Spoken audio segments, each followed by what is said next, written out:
Okay, here we go. Three, two, welcome to the iRacers Lounge. I'm your host, Mike Ellis. iRacers Lounge is a podcast for the iRacer where we talk all things iRacing in a casual setting. Joining me are the usual characters, Greg Hectus. What's up, everybody? Hey, and Brad Wren. Enjoying week 13. Hey, and Brad Wren. Downtime. On today's show, we get you up to speed on the new 2024 Season 4 build content, updates, and fixes. See how Dale Jr. continues to deliver tracks to iRacing. Dive into some great discussions on the iRacing forums. Find out if Moza is set to make even larger gains in the hardware market, and see if you can help a local high school out with their iRacing club.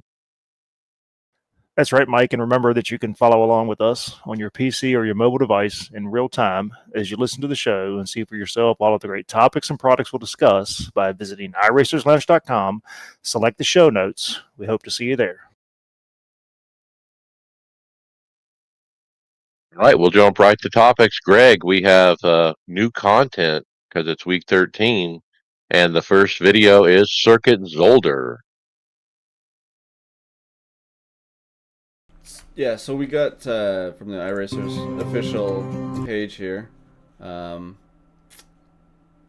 nice, obviously a nice video like they normally do, showing off the track. It's very, very.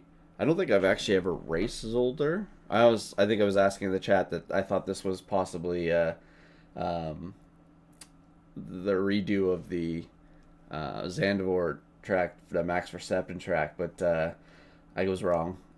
But Cirque Zolder, I'm guessing they're using some of the updated visual modeling in this track too, as well. Are they not? Yeah, it was a good refresh, updated artwork and everything. It's one of the older tracks, probably one of the, I'll say one close to probably one of the oldest. But that really fun track. Got a great flow to it. Very challenging from a GT standpoint. I can't imagine trying to run like IMSA multi-class here, but single-class cars, super fun track. It looks fantastic. I mean, just looks absolutely fantastic. I haven't had a chance to turn any laps yet, but the artwork just keeps getting better and better on the newer stuff. Well, it's got a lot of windmills and like there's a lot of outside track things going on that are in motion as you're going around the track. There's the windmills, and then I like the interesting gas pumps on pit lane, and I guess they're old style stuff.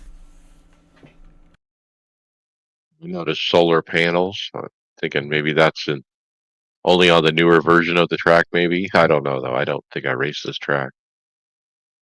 Yeah, I mean the original version. I mean it's like anything else. It looks very dated compared to some of the newer stuff. So look, it's nice that they continue to refresh stuff. And look, if you're already on the track, you get it. It's not like you got to buy it again. So I do like that they continue to refresh. You know, we got VIR, I think last year, which is one of the older ones too. So we'll get into later in the script. I mean, but an updated spa as well. So Lime Rock was done. you know, it's not like stuff just sits there dormant forever. You know, they do continue to update. Well, it's good that they did some of these, like even like you were just talking there, Brad. Like Lime Rock, I was just shouting there saying Lime Rock got done, and obviously the trucks are going to Lime Rock next year. It'll be nice to be on an updated track for when the truck series is there.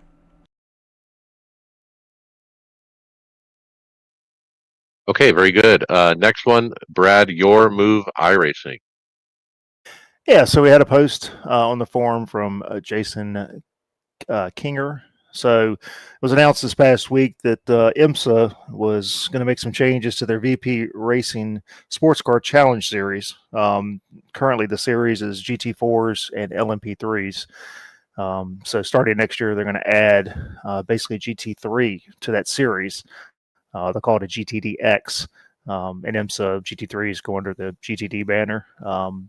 So the forum post is, you know, bringing to the attention of iRacing and the expectation of, you know, we're going to go ahead and get this added, you know, to the series. So, yeah, the sports car racing is in a really good spot. I think, you know, the my understanding, IMSA's decision on this is they have such high numbers of people wanting to run the GT3 series that they need to find another place for them. So to add them into the VP Sports Car Challenge, I think is a good spot. It gives people an opportunity to get some track time before they would move forward up into the WeatherTech Sports Car Series.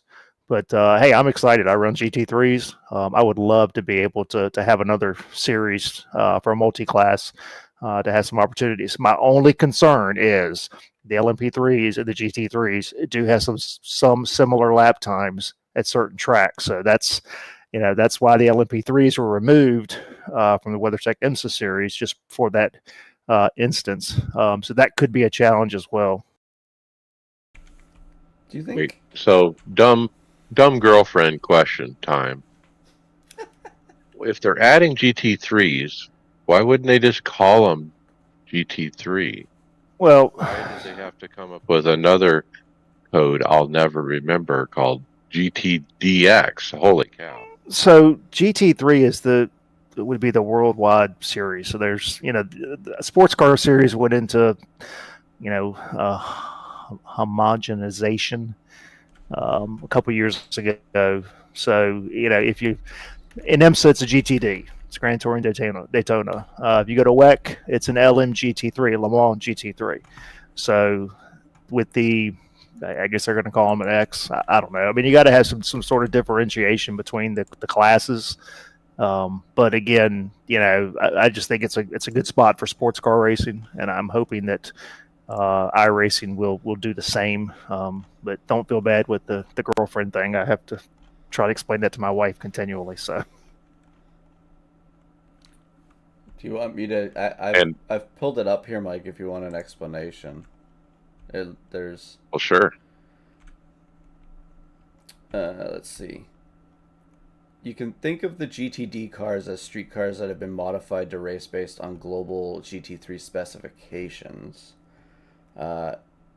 In contrast, through largely based on their road legal counterparts, GTLM entries are built on race cars from ground up. GTD is the lowest class in the Grand Touring category, and its entries are powered by a variety of engines. All sources from these available on the product cars are modified for race use.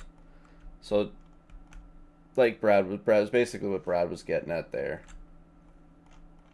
So how does iRacing respond to this IMSA news? What are they going to change?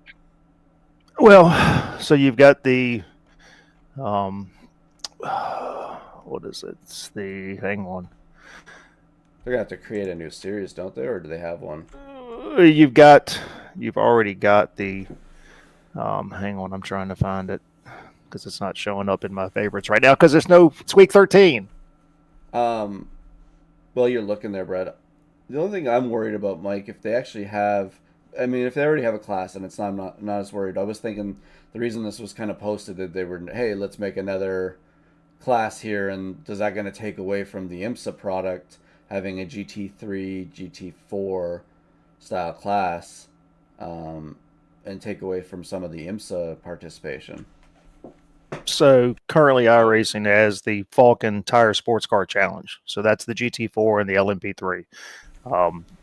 So the thought would be they would add this to it. That series mimics the VP Racing Sports Car Challenge currently. Right. That's what I see in the comments. Somebody else said Falcon Tire Challenge. That's actually pretty awesome. And if they just add it in and right to another series, it probably will drive more participation and help both series. I don't know, because it'd be if somebody likes a GT3 car, now you got two series you can run it in, right? Or Yeah, sorry, three series. So, yeah, because you got the SemiCube GT3 basically only, which mimics your SRO Fanatec GT World racing series. Right. Let's keep rolling. We've been talking about Nick Nebon looking at NASCAR drivers in their iRating. Alessandro Romanelli has posted in the forums and he's done a similar thing with F1 drivers. What do you guys think of this? Pretty neat. It didn't go Kind of into crazy. quite the yeah, I didn't go into the full blown detail the way that Nick D-Bomb did. Going back to I guess the 50s and doing it all out. Um, but no, I want to say I don't. I guess a little surprised maybe that Hamilton was at the top. I wouldn't have thought. I would have thought perhaps Schumacher would have been there, but I think it's just the duration. I mean, Lewis has been around a long, long time. I'm not sure where his start totals compare to a lot of them, but he's started a lot of F1 races, and there also is a lot more F1 races now than some of those guys got to race in back in the day. Look, I'm more surprised by Valtteri Bottas being sixth, in this list. Even Nico Rosberg up so high. So here's the list, and it's based on their peak I rating. Lewis first, Max second, Michael Schumacher third, Vettel third, Nico Rosberg fifth, and then Valtteri Bottas sixth, Alonso seventh, Alain Prost eighth, Ayrton Senna ninth, and then Sergio Perez 10th. That one's also a surprise. Well, if you think of it too, Mike, if you go down to the top five after the Dutch Grand Prix this year, he's not even in the list.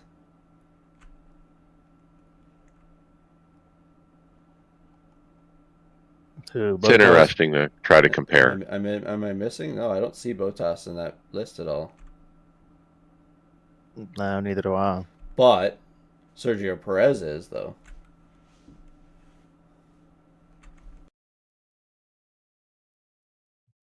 I don't know. I like I that still kind of think thing. yeah, I think it's neat. I mean, again, we live in a world where we focus on our rating, is how we judge someone's skill level. Somebody comes in with a 5,000 KI rating, the expectation is that they're going to be a competent driver. So I think it's pretty neat to look at the real world into the sim world as we view things. Now, if you look at it, what I'd like to look at is Jim Clark. He was a hell of an F1 driver. He obviously died pretty early, but I would love to see his I rating for all of what he did because he didn't just participate in F1. He would travel the world and participate in plenty of different races a year. He'd probably do 40 or 50 races a year back when he was at the top of his game. Oh yeah, yeah. I mean, the guys would come in, run F1, then go run something else. So, um, yeah. I mean, it's the same thing we talked about with the NASCAR stuff. Once you got into the trucks and the Xfinity, and basically the farming that was done, it would be interesting to see how that would pan out. But I think it would be probably a little bit harder to find all the stats from some of those older guys. Not sure how much record keeping was kept of all the other stuff they ran. Okay. Next up, we have a new Formula 3 car announced. The FIA posted some shots. I think they were at Coda. But anyway, they unveiled the new F3 chassis. No details on the manufacturer or anything. I assume it's a Dallara based because it says Dallara on the front nose. So I think they were at the Italian So Grand Prix for this. was it? yeah.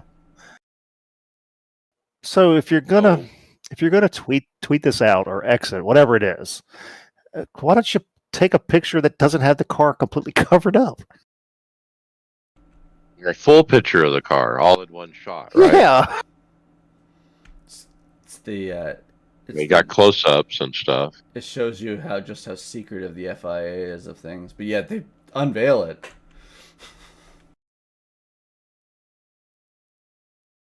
I don't know. I don't know Well, enough about F3 to know what would be a difference anyway. we're still stuck Uh, in the F4s. I think F2. I'm always getting the classes wrong for the best ones to jump from because they all try and get their licenses off of each one of these classes. They get wherever they finish and wins and stuff like that gives them their FIA license so that they can compete in Formula One, or their super license. Oh, it goes up in order, obviously. 4, 3, 2, 1, right? Yeah, So these are three. And honestly, I haven't looked at the Formula 3 and iRacing yet. I wonder how popular it is compared. The F4 is very popular. isn't that the super or whatever they have, that the super formula popular as well? It is, yeah, from Japan, that car. So hopefully we'll get a updated F3 car in iRacing. So what else are we going to get updated, Brad, coming up? So we got a couple of posts on X from Dale Jr. Saying that iRacing has scanned Florence. Next step is production with release date unknown. And second post here we had was Dale Jr. has connected iRacing with the Illinois State Fairgrounds for a scan, saying it was scheduled for this year, but unsure if it was completed. Service absolutely needs a 1 mile dirt oval. It says think about the hosted combos we could have on it. So, look, he is like turned into the track whisperer, the track negotiator, whatever you want to call it. I mean, he seems to be able to get things done. I think we had a post from Steve Myers a few months ago saying that Junior called him up and says go with the contract, and he went with the contract and got it signed. It's such a great partnership of just bringing him on as like a liaison or whatever, just to, you know, his they use him, or not use him, but they use his contacts and who he can deal with, that he can get doors opened a lot faster. Right. I mean, who has more contacts in American racing than Dale Jr.? I mean, seriously. I mean, he's embedded in the media. You know, he and his company provide a lot of NASCAR content that all the fans consume on a weekly basis. If you think of how popular Denny Hamlin's podcast is, Door Bumper Clear, Stacking Pennies, all the stuff that him and Mike Davis have put together. He's got a lot of clout, I guess you'd say NASCAR clout. And so, yeah, I mean, like you said, it's a perfect relationship with iRacing because we can get in on these deals. And now, with iRacing in bed with NASCAR with the 2025, console game, that means every little thing that happens in NASCAR, we're going to get in iRacing. Like, oh, Mexico City? Okay, yeah, we're going to get that in iRacing, and so forth. Spec. Yeah, well, I mean, add in with his ownership of the car store, that's, I think, elevated short track racing tremendously between him, that whole ownership group, Jeff Burton, uh, Kevin Harvick, and Marks. yeah, Justin Marks. But yeah, I mean, what do you do if you're a local track operator and hey, Dale Jr.'s on the phone and wants to talk to you? What do you do? No, I don't want to talk to him. Well, it's it just it just makes it that much more interesting when, even like, to even tweet it back. Like, if somebody just asked the question, at least he's responding to it too. Right. I mean, this news came from him replying to fans asking him questions on Twitter. All right, Greg, how And about he's iRacing series discords?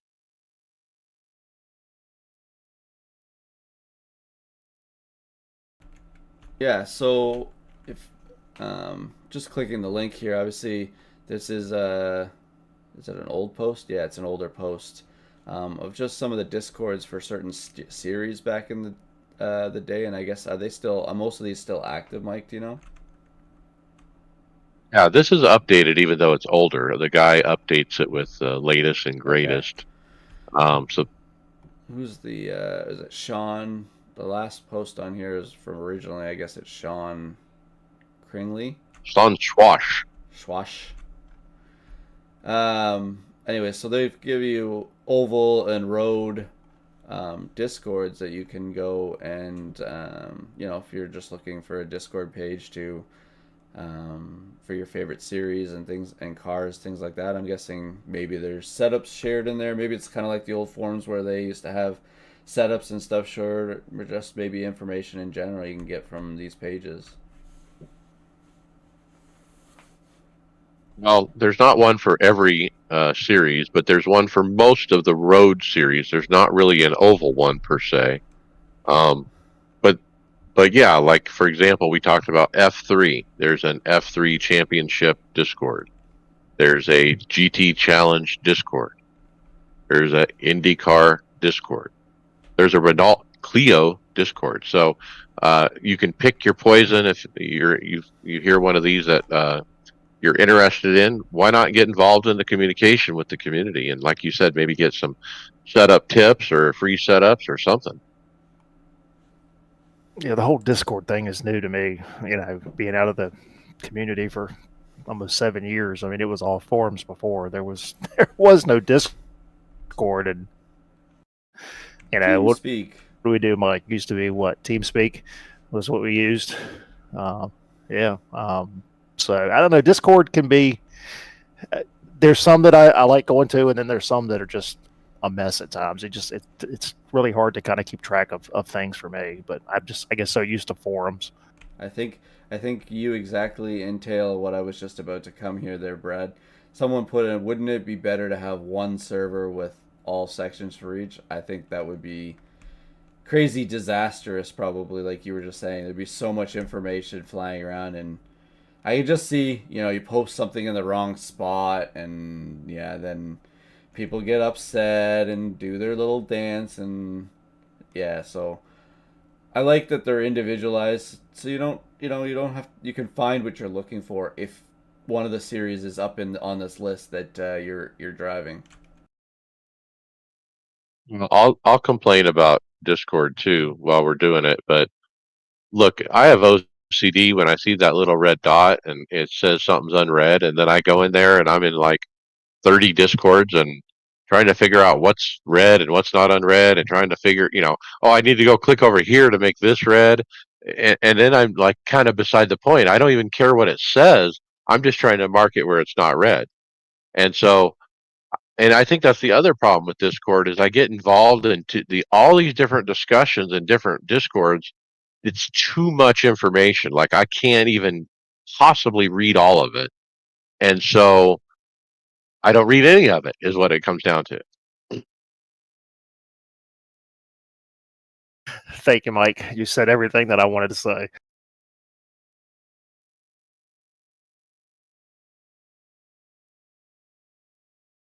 All right. I'll take this one. The next is, so how do iRacing seasons work? We have a video from Damian Cross Racing. Explains just that. How does the 12-week season work?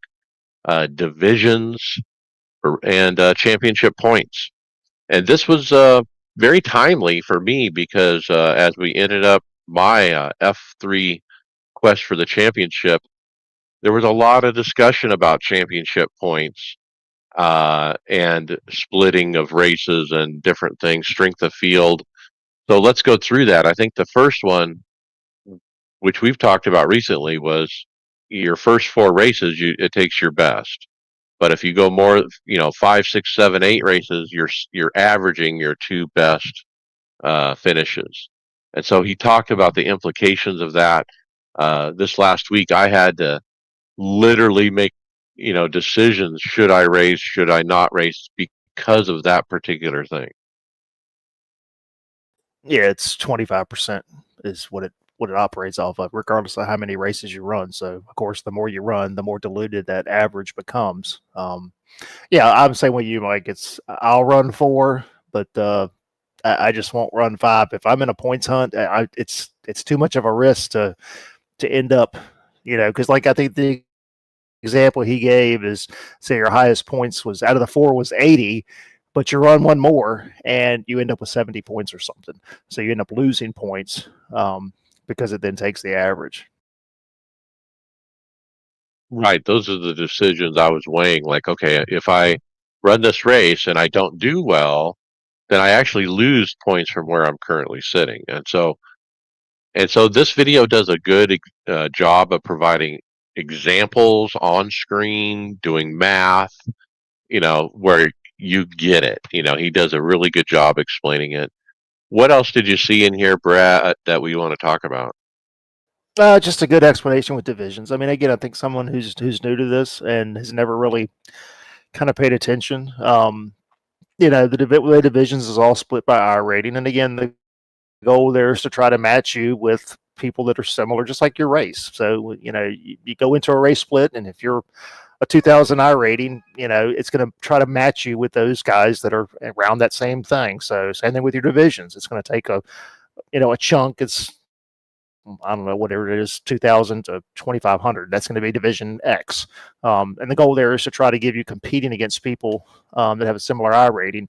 But again, of course, I think he even explains, with the strength of field, your championship points are based off of, how strong the field is. So if you're in a race and the strength of field is, let's say 3000 and your I rating is 2500,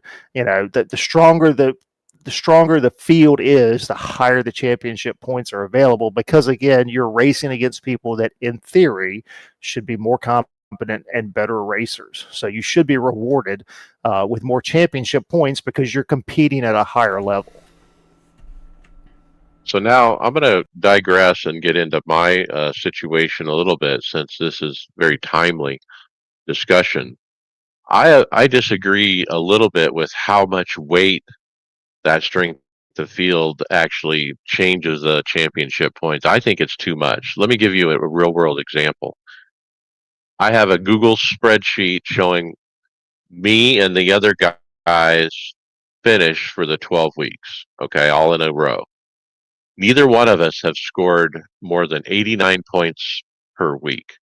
We're usually hitting somewhere between 75 and 85 is kind of the mean. Okay. And so the last week, I scored on week 12, I scored 72 points for a P3 finish. So on the final day of the week, he ends up scoring a P3, but he gets 128 points. 118 points. 118 points when he's never scored more than 89 the whole series. And those 89s and stuff were first, second, and thirds. So he gets a third place. He's in some alien split like that happened on Labor Day in the middle of the day. And he finished really well in a really high strength of field split and magically got some 25 more points than he got all season long. And he took the championship from me. I was leading the points until he ran that race. But so again, to play devil's advocate, because I was in the same thing with IMSA this past season. If you finish third in a higher strength of field race, I think you should be rewarded for that finish. So, which would be because that's what I would want. I mean, I would want the same thing, wouldn't you? I mean, Mike, look, what happens on NIS when you get in and you get thrown in top split? What's the first thing you're thinking? Points. What a great opportunity I have for points tonight. Am I right? Yeah. But should it be 25% more points? That's my thing. It should be 15% more points, not this ungodly number that's not recoverable. I don't know. I lost. Obviously, I'm bitter. Look, if you count it up without the stupid 4 drop weeks in a 12-week season, come on. If you count it up without the drop weeks, I beat him straight up. I know. That's I'm kind the of same like boat. saying I won the Winston Cup championships in points, right? I think the problem is he should never have been in your division because of what he was doing in higher splits. But he was down in your division because he lowered his I rating or had a lower I rating at the time and then started crawling back. But then he got lucky, like you said, and just had one race that planned out with, let's put it this way, his strength of field was double your last one, almost. So that's why he scored so many more points. It's just weighted so much better. Like, didn't they used to have? And this is an oval thing that I'm just thinking of. Didn't they used to have? Was it Monday night A races or something like that? The first A race or something of a week. They used to always have all the top guys would be in there practicing for the next week's thing, or for if there was a Coke Oh Series yeah, race at it, and you'd have a strength of field like 8 or 9,000, right? yeah. Back when the Coke series followed the regular series schedule, it made sense to do that. And So if you got lucky and it split you into it, I mean, Mike, you had a great season, and it happened. It's the unfortunate part of not actually racing the guy that you're racing. You never really raced the guy that you were racing against. So he was always getting points in something else that you weren't getting points in. Yeah, spot on. I mean, that's the same thing with me and IMSA. I ended up fifth. And I'll talk about that in my final thoughts. But the four guys that finished ahead of me, I never raced with them once. I mean, that's again, you're racing against hundreds or thousands of people. So that's I don't know of a better system. We complain about it, but I don't know of a better system to make it work. Do I have to actually get literal, Mike? Is this the same thing when you used to call yourself the Road King every year and take second and third place on 1,300 iRating splits when I was doing it in 2,500 iRating splits? yeah, I got a few wins in this car, so I'm I, kind of cocky. So he just was quiet there for a second. look, I'm going for it again. When I started this season, this 12-week season, I wasn't looking at the points. I wasn't paying attention. Now, going into next week, I'm actually paying attention from week one, and I'm gonna try. I'm gonna push. I'm gonna get it. What you what what you should have probably done, and I don't know if it was even possible, is to find another series that you could have brought your I rating up a little bit, so you could have got into another split to get a little bit more points out of it. But that's like, a last ditch effort on that last week, right? I am gonna do that. I'm gonna run the F4 fixed and the F4 America regional this time instead of just one of them. I'm gonna do both and just see how they shake out. Let's keep moving. Brad, we have a spa updated scan and artwork. Yep. So just like with Circuits Older, we did get an update for Spa, although this was a full rescan, full artwork update. Excellent looking track again.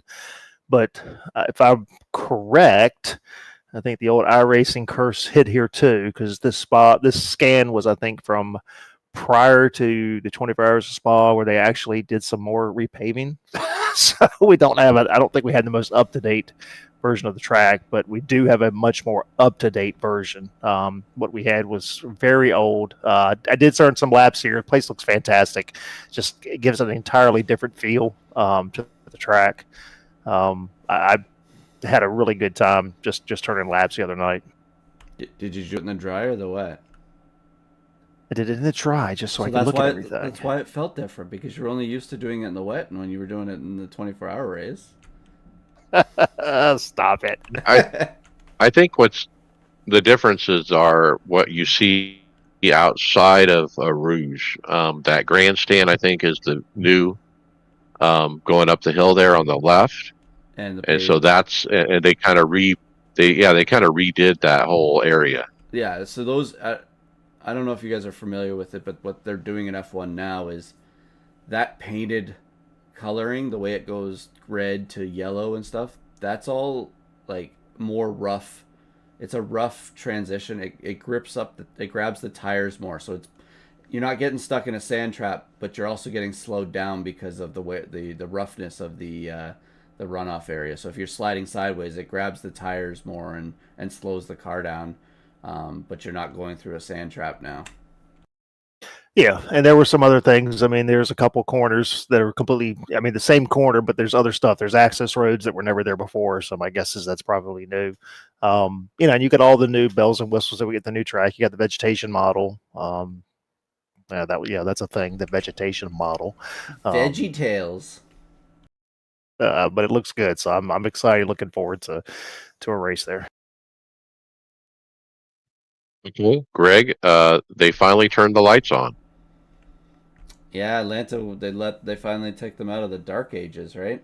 I guess. But yeah, so Atlanta. They just posted that Atlanta now has the lighting or night effect, which looks damn good from the screenshot. I haven't actually been in it to see what it looks like, but obviously they're not running Atlanta at night either, so it's kind of odd that this has been added in the time. But it's an option now, I guess, if you guys want to create hosted races or whatever. I think the first race of the year is at night. So they're prepping this for next season, basically. Perfect. Yeah. Because we don't currently race in the dark at Atlanta, so that's why I didn't even realize that they didn't have lights. So kind of threw me off. Well, they're Atlanta this weekend. It's going to be during the afternoon, and it's going to be damn hot there for them. Good. And then Brad, we have more free content even. Yeah, so as we get ready to get into the 2024 season 4 release notes, they get a new car, the mini stock, both the dirt and the pavement version. So we talked a little bit about this. We had a video last week we went through. So again, more content. It's free.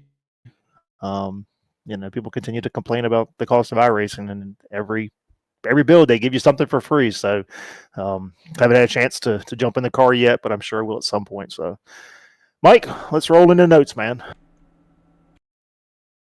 Right. Yeah, this mini stock, I still want to try this. I haven't tried it this week, maybe tonight. But the other thing I was going to say about it is I've seen on Twitter a lot of people having fun painting these cars, painting them with old school NASCAR paint jobs and doing a whole, dozen cars of old famous paints and stuff. Looks like it could be fun for a painter. The old DuPont colors.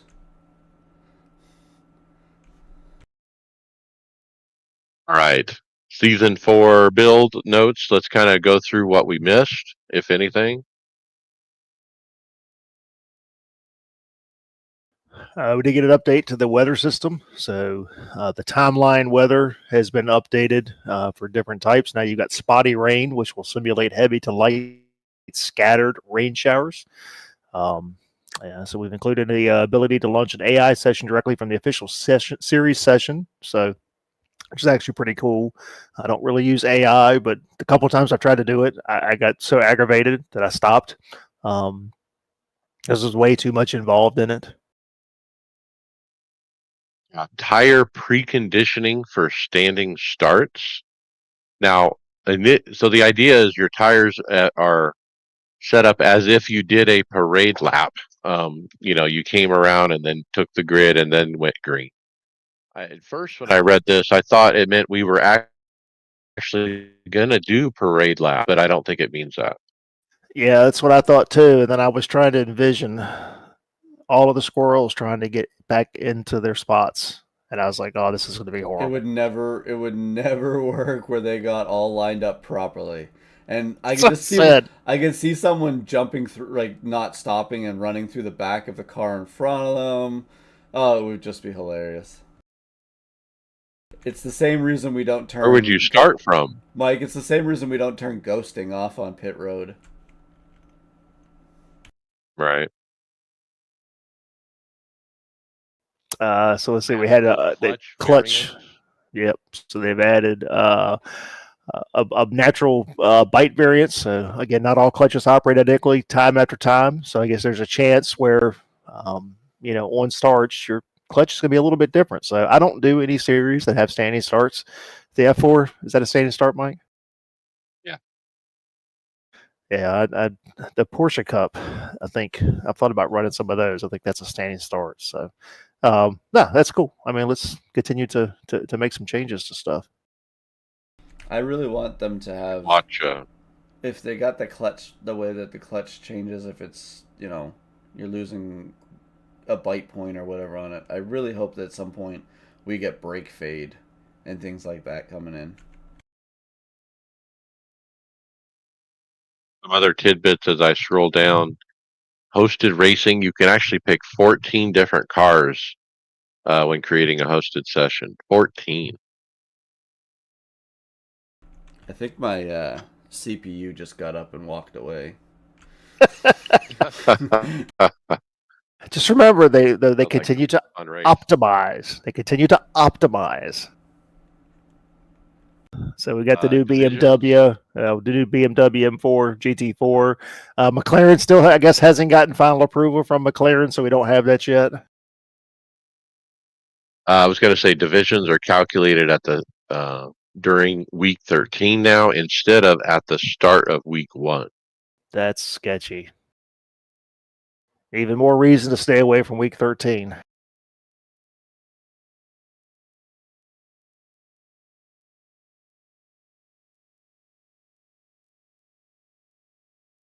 What's this audio What else? thing? There's an audio thing here. I'm trying to find to see if, like, they had it in the general part. I'm trying to see if there's an actual explanation of the audio.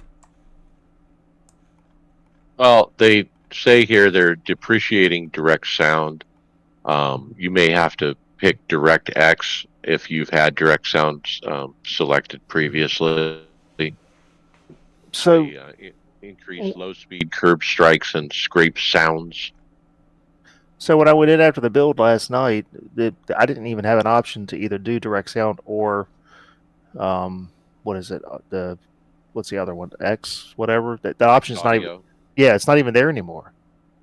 Oh, really? Okay.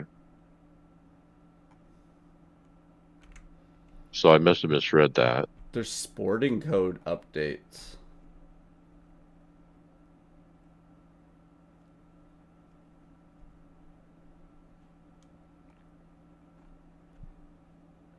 It's just to pertain to the new divisions. Did we talk much about that? I don't remember if you guys were putting on it, but now that the division's calculated on week 13. Yeah. Yeah, and then the IMSA, the way they split those multi-class races, they're tweaking that with the new system too. Yeah, so that's we got the what is it? The I tested event this weekend to where you can do that, run a 3-hour race either solo or as a team. I did think what was interesting with some of the cars where they've like on the sports cars, so GTP clutch use is now locked out when the vehicle travels over 70 kilometers per hour to prevent unrealistic fuel savings mechanics. Okay, no clutch in it. No clutch in it. So, Greg, thought about you. So, on the next gen car, the damage model, material properties, and brake limits for nose, hood, and rear end fenders have all been updated. Now, the question is, do they make them less weak or a little stronger? It sounded like even on the Xfinity car, they've done the same type of thing too. Again, the question is, did they make them stronger, or we're going to have even more pieces flying around?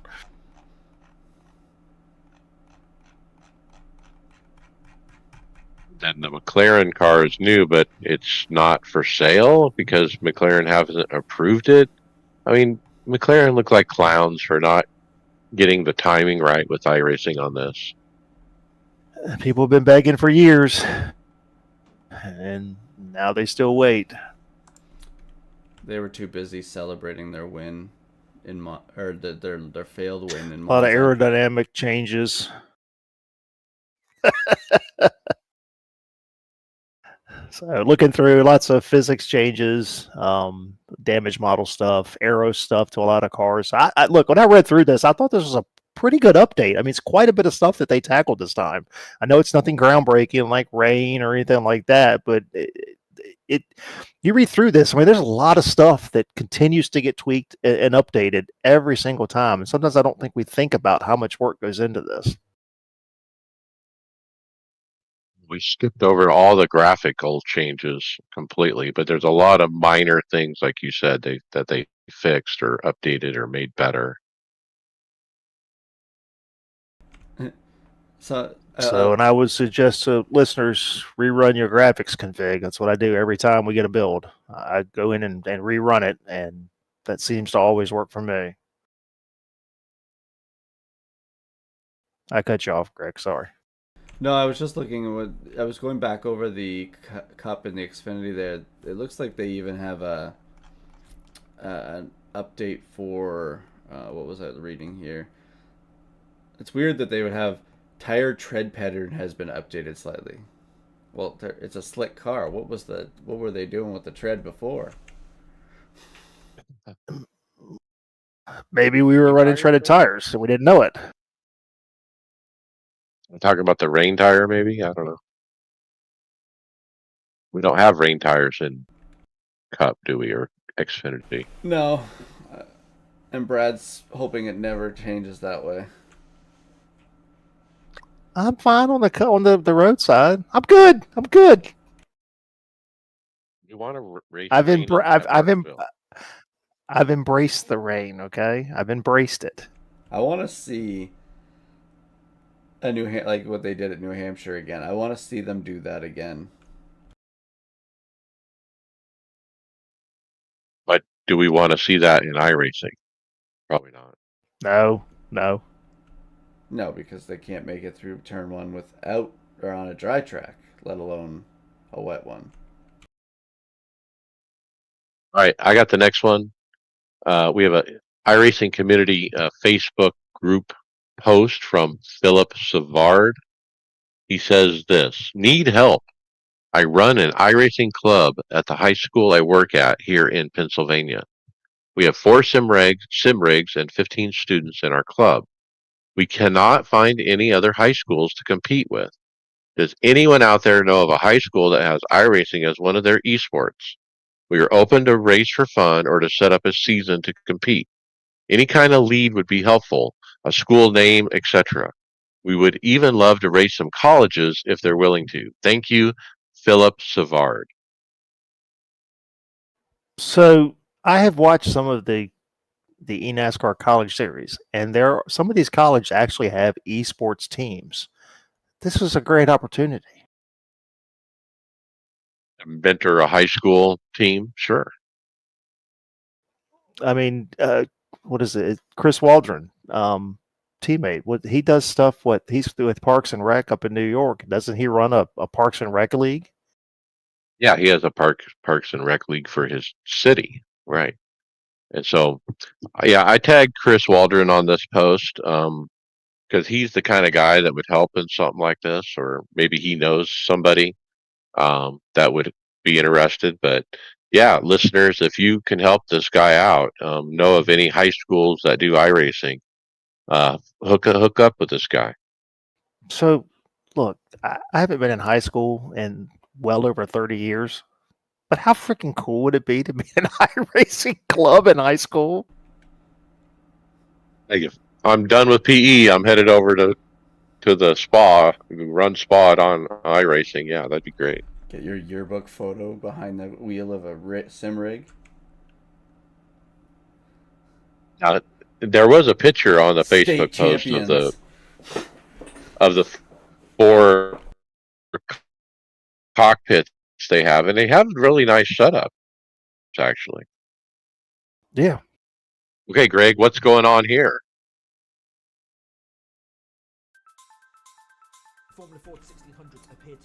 I'm just trying. Who's the person who posted this one again? This guy was from the other one.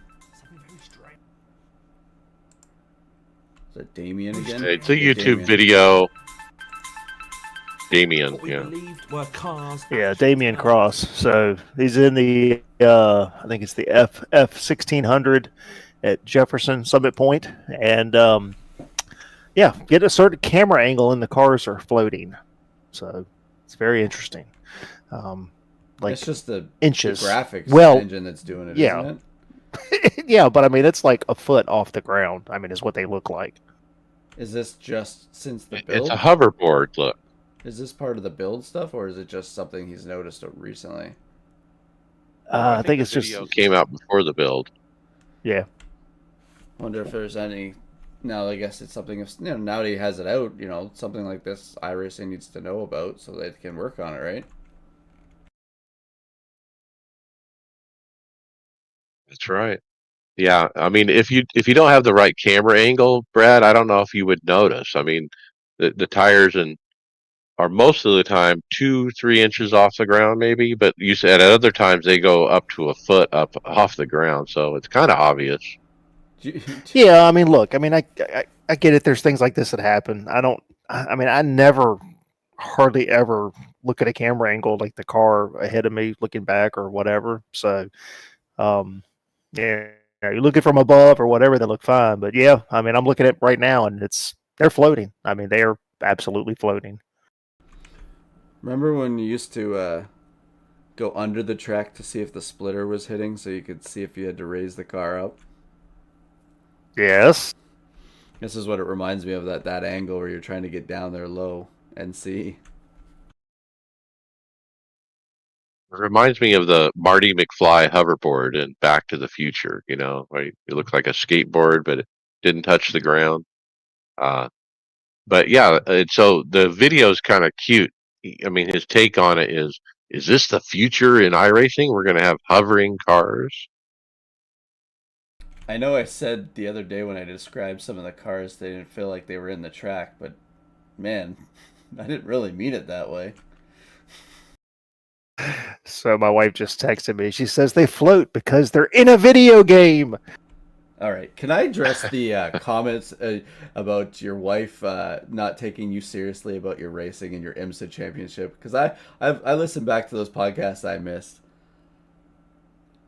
Does she want you to say, um, what is there anything that she takes seriously that you could backfire back like that? I don't know if you would, She, she's listening, so you probably got me in trouble. Thanks, Greg. I was sitting there listening to him going, just support the Right. man. The man wants to take you on nice dates to sim racing places and go to VIR. And this is how we go. We get along on Facebook and stories about her. Yeah, she just said I'm dead meat. Woohoo! And I win again. Moving on, 2024 season 4 preliminary schedule has been released this week by Tyler Hudson on the forums. I was looking for this because I wanted to look at that F4 car and see where they're racing next week so I could practice. So I haven't done that, but I haven't practiced, but I did find out the first week is Willow Springs. And I don't own that track, I don't think. So I guess I'll be buying Willow Springs this week.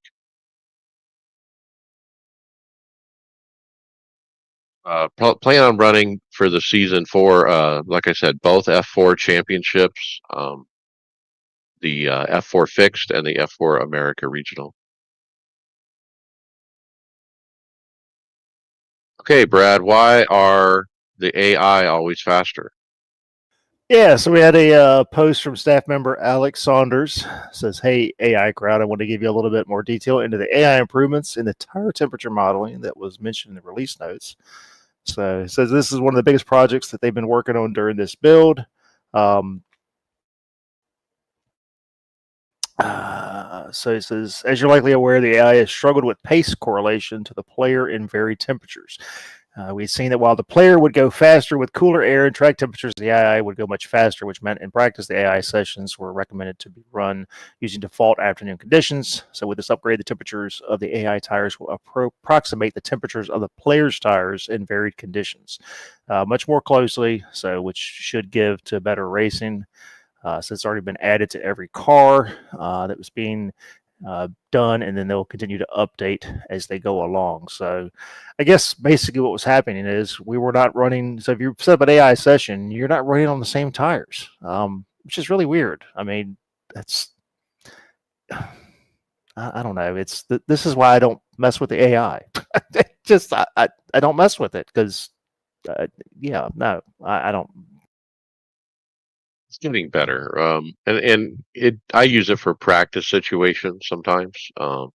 But it's really hard to dial in the strength of field of, these guys are way faster than me or they're way slower than me, and trying to get it just right. So it's actually good practice. Well, that's what I said. I mean, like I tried. I don't know what was it. If you remember, I was having issues with my wheelbase, so I was like, well, you know what? Let me go ahead and run some AI races, and it literally took me like 15 minutes to set up a race, and I still didn't know what I was doing. And I get out there, and I'm like, all right, I've got them at like I don't know some crazy percent, and I'm still just pulling away. I'm like running half throttle trying to keep up with them. So it was very frustrating.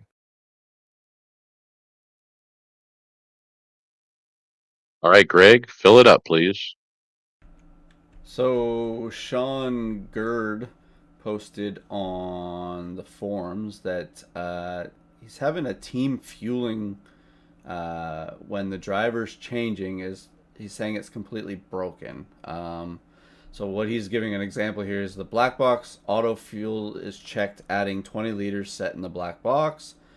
Um, he's not touching anything or attempting to set the ad level, just giving the example. But if he's in the pit, the driver changes, the fuel stops at a random amount, say like 12 liters, for no rhyme or reason. It clearly was supposed to add 20, but it did not.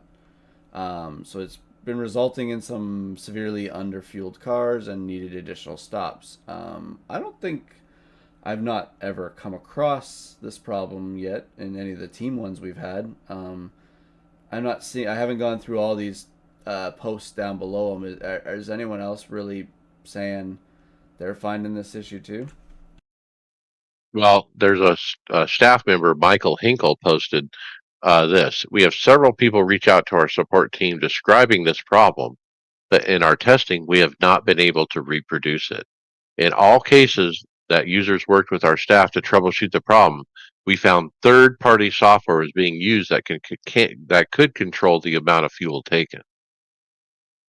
Yeah, we haven't run into it at all. I'm trying to think back when Justin and I did Watkins Didn't Glen, no David issues. have, We didn't. have We this didn't have. problem with JRT? We didn't have any issues at what was the last race we Maybe did? it's because I never. Lamont. I always use the in sim. I've never used JRT in them for the fueling.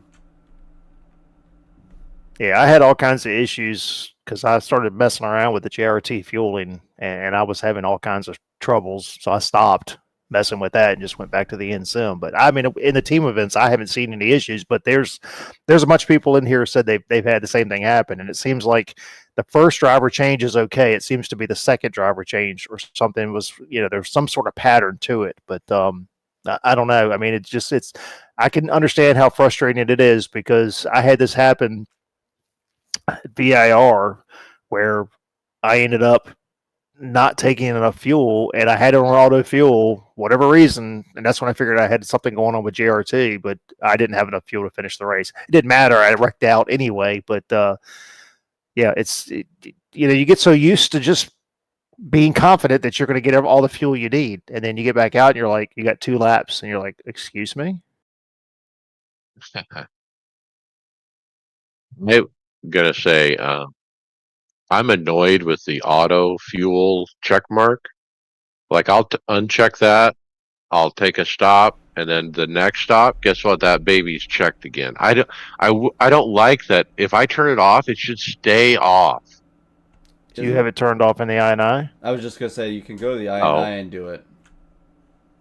That's what you need to do. If I do it in the game, if I uncheck a thing in the game, I would expect it to stay unchecked. That's all. It's the same as the tires. It always rechecks themselves after a pit stop. It's the way that they have it set up as a default tab in that thing. I wish they would, instead of going to the app INI to do that, there'd be like in the settings somewhere in like you can actually just turn it off for certain cars. Like if you want it for certain cars too, or in the actual menu when you're in the options tab when you're in sim. Look, you're right. I mean, I want it on for road racing because there's no cautions and green white checkers in road racing. I don't have to worry about, do I need extra fuel for that, this and that. And so I want it on for that for sure. And I don't mind it being on for that. But For oval racing, it's a whole different story, you know. So you're right. If we had it per car, I think that'd be best.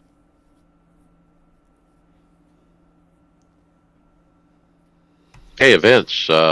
Brad, Indy 6 hours. Yep. So coming up weekend after next, September 13th through the 15th, we've got the 6 hours of Indy. So this is to mimic the IMSA race there. So we got GTPs, LMP2s, and GT3s. 6 hour event. It's going to be all the normal standard times. So we got 5 slots. Yeah, starting on Friday, the 13th, 2200 GMT, followed by Saturday. Three starts on Saturday and then one on Sunday. So Indianapolis Motor Speedway road course, license D 4.0. Normal routine, 30-minute warm up, 8-minute solo for qualifying. Dynamic weather. I'm assuming they'll release some info here, probably beginning of next week, in regards to the weather, what we should expect once we get a forecast. I'm sure, like any other special event that we've been doing, we'll have rain at some point. Most likely, I would expect it. So all the normal IMSA cars, so GTPs, GTDs, the Delar P17, and again McLaren 720 again will be added pending approval from McLaren. So, and as we've said all year, fantastic poster. You know, they just keep getting better and better. Awesome. It does look great, that purple. The next thing we have the FIA Sim Magic F4 Esports Regional Tour Week 12 report by staff member Justin Melillo. 30 drivers across 3 regions have now qualified for the Global Showdown in September. And basically, that's a 4-event, 8-race season with a chance of winning a share of the $25,000 prize pool. Justin goes on to describe how everyone shook out in the points across the Americas, Asia Pacific, and Europe region. And so those 3 regional series have concluded. Like I finished second in my Division 7. Obviously, Justin is talking about Division 1 guys that have actually made it into the next round, and congratulations to all those guys, and should be fun to watch.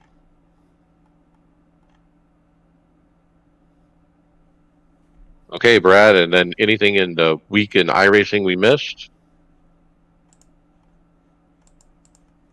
Just got some of the normal stuff. I mean, again, it's week 13, so as far as normal series, the NASCAR iRace series continuing as usual. So we're at Atlanta this week, and then just some of the week 13 series highlights. Got a GT3 challenge.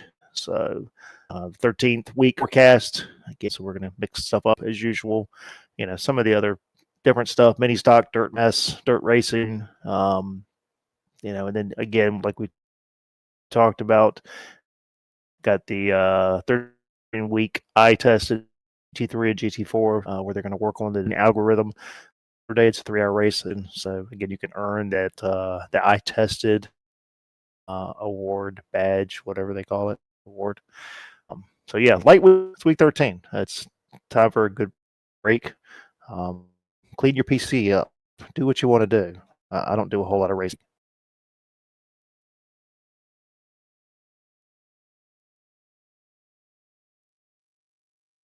All right, podcasting, leave us a review on your favorite podcast platform to make it easier for more listeners to find the podcast. Mention the podcast to your fellow drivers so they don't miss out. We would appreciate it. Check out our Discord. Lots of discussion going on over there. And our website is iRacersLounge.com. We have merchandise, iRacersLounge.shop. And we are in regular rotation at Performance Motorsports Network. Fantasy, Brad. Yeah, so we had Darlington last week, cutoff race for the NASCAR Cup Series, starting the playoffs. So as far as the iRacers Lounge Podcast Fantasy League, we had iRace SHTY. I'm not going to say it.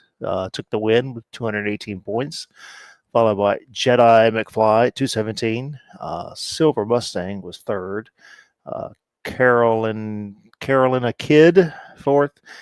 Fifth was North South Racing, and our own Tyler Williamson, Fat Boy 1990, finished ninth. So, surprise winner coming out of Darlington, cutoff race. Chase Briscoe makes the playoffs. What a move he made to win that race. I mean, he was behind these guys. They get side by side. There's a big old arrow hole, and he has this massive run, and he just drives it down to the apron. And kind of the neat thing about Darlington is you can actually race on the apron here. You can drive your car down there and let it come back up into the banking, and he pulled it off. Congratulations to him. No one was pulling for Kyle more than I was, because I had a bet on him that was gonna pay $160. I'm like, oh, he's got fresh tires, he's blowing it. I'm like, there's no way I can lose this bet. And that fucking arrow push that he got near the end there, I was so not happy about it. No, I mean, look, good race. This ought to be the cutoff race every year.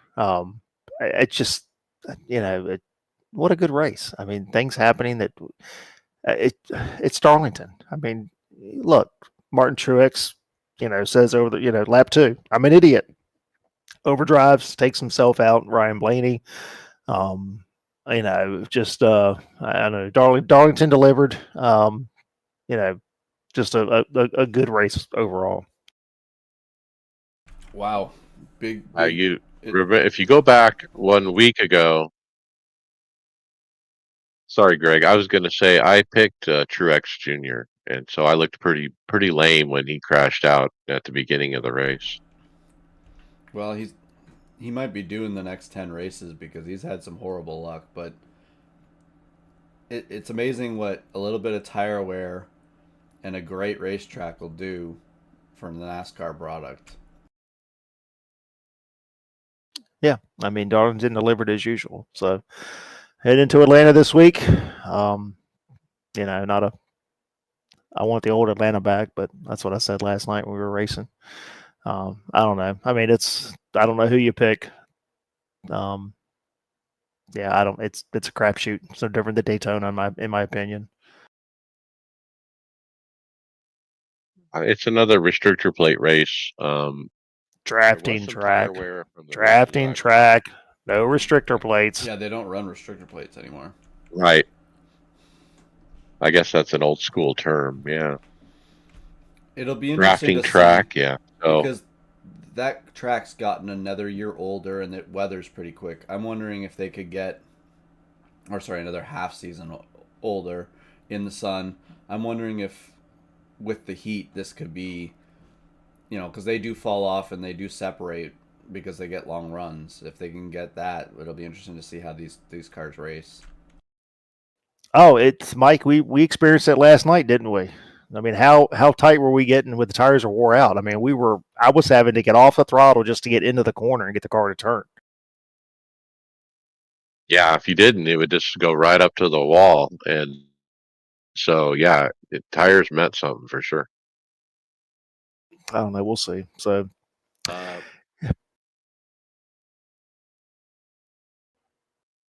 right, let's jump on to hardware. Or no, let's do points. Sorry. Yep. So overall, league standings, we had Canadian. I guess Canadian would have won the regular points championship. Is if the fantasy model's the same way.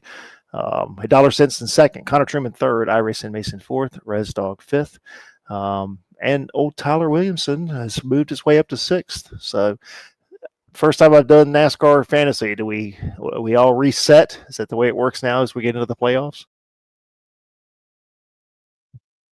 You have to go in and repick everything. Yes. But I think you can same, pick. right? Like if you've used up your picks, they're back. Yeah. 10-4. All right, now hardware, software. And we got the first video I'll take is expensive gear worth it. We have Get Good from YouTube, he tackles that constant question: is expensive gear worth it? Um, what do you guys think? Is he on the right track with this question? Depends on where you're at in your lifestyle, I guess, too, right? Like a lot of that has to do with just your budget, what you're doing. Is expensive gear worth it? I mean, I'll say 100 times without being in a direct drive wheel, a nice rig, a proper rig, and great pedals have made a hell of a difference. So, um, yeah, you know, there is down or there is upside to spending more money, but I'm sure there's a cutoff point where you don't get any big better because of it, or enjoy more enjoyment out of it because of it. Yeah, I mean, I think I would agree. I mean, look, we can take you can take anybody and stick them in a high end sim rig, and if they don't have the racecraft, they don't have the ability, they're not going to do well.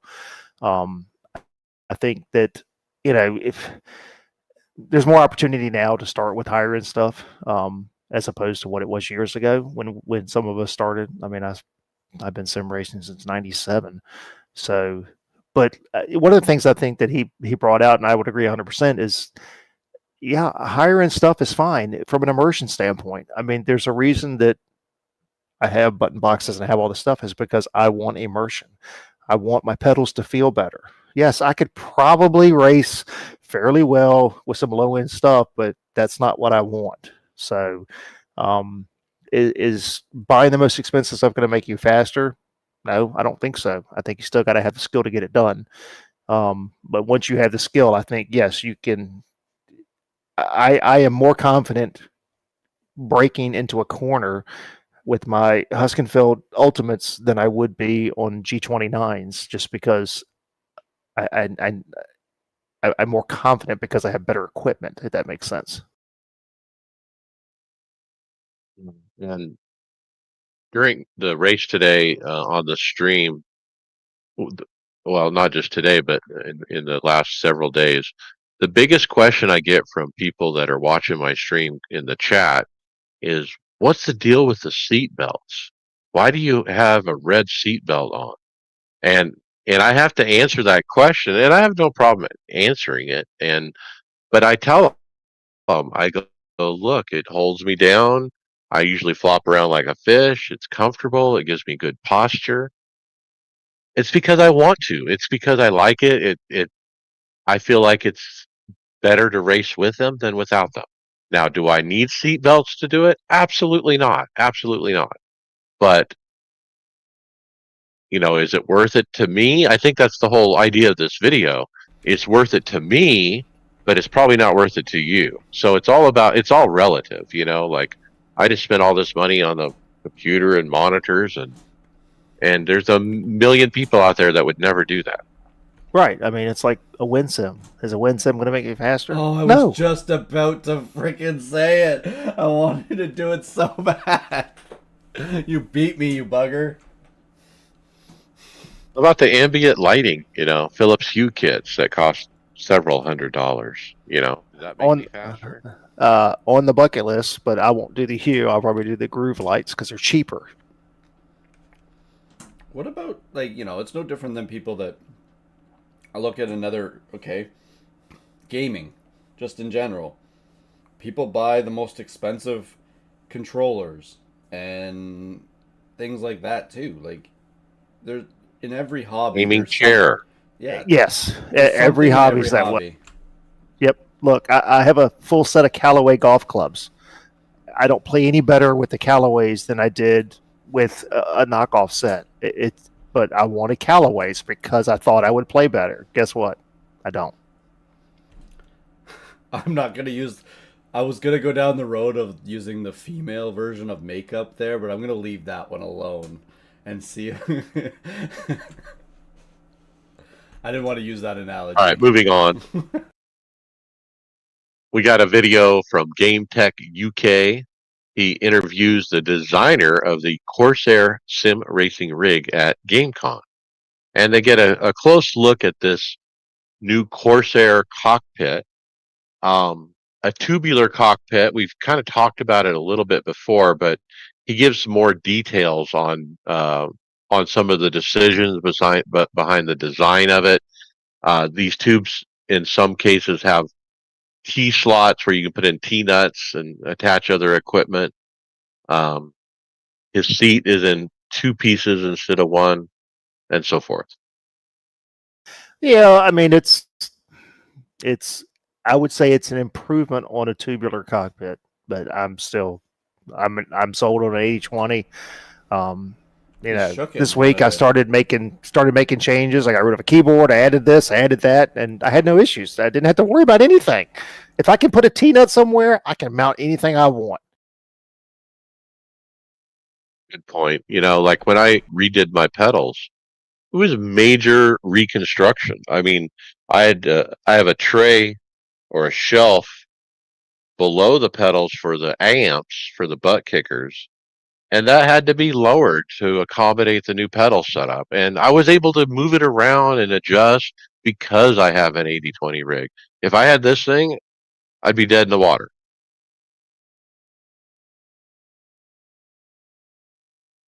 So yeah, if you make a choice on a rig like this, just know you are limiting yourself in a way.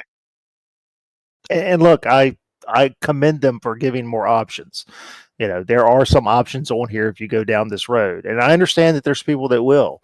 But you know, again, I came from a tubular chassis when I was on the service years ago, and I got frustrated with it because you couldn't do anything, and that's why when I came back, I'm like, you know what, 80/20. I want to buy one time. What do you say, Mike? Buy once and cry once. That's what I wanted to do. Right, very good. Greg, did Moza just change everything? I haven't really got a chance to look at this video, Mike. You want to I got you. I take got this it. I one got just it. because I haven't seen Yeah. this one? Yeah, so we had a video from SimSport Gadget discussing the recent new products from Moza. So we kind of touched on this a little bit last week, and we've got a couple other videos down a little bit later in the script. Moza's making a big push. They've updated their force feedback. They've released that. They've got some new pedals, load cell pedals. They've got somewhat of an active pedal. So again, SimSport Gadgets talking about just all the changes that they've made. Him as a content creator, like the idea that some of the stuff that they've got available for him to use, whether it be pictures and stuff like that. It's look, I think Moza is going to fill the space that Fanatec had, and I hope Moza will do a better job, and I think they probably will on providing the customer service that people need. But look, someone's got to fill that void that Fanatec's gonna leave, and I'm very confident that Fanatec's going to leave a very large void. What, like, Seems like it. I was thinking, like, looking at some of the stuff, like, um, I was talking to my uncle, was over on the weekend, and he purchased just recently, he got his direct drive wheel from Fanatec. And I said, well, did you realize you're not going to be able to, you got it now, but in case something goes wrong with it, you're probably SOL with it. He goes, yeah, I heard about it, all that stuff. And I said, it's one of the reasons I haven't dipped my toe into the direct drive market, because I have all Fanatec stuff, and trying to switch it over, I'm still nervous on wanting to which way to go with it all. And I see the Moza putting their footprint in here.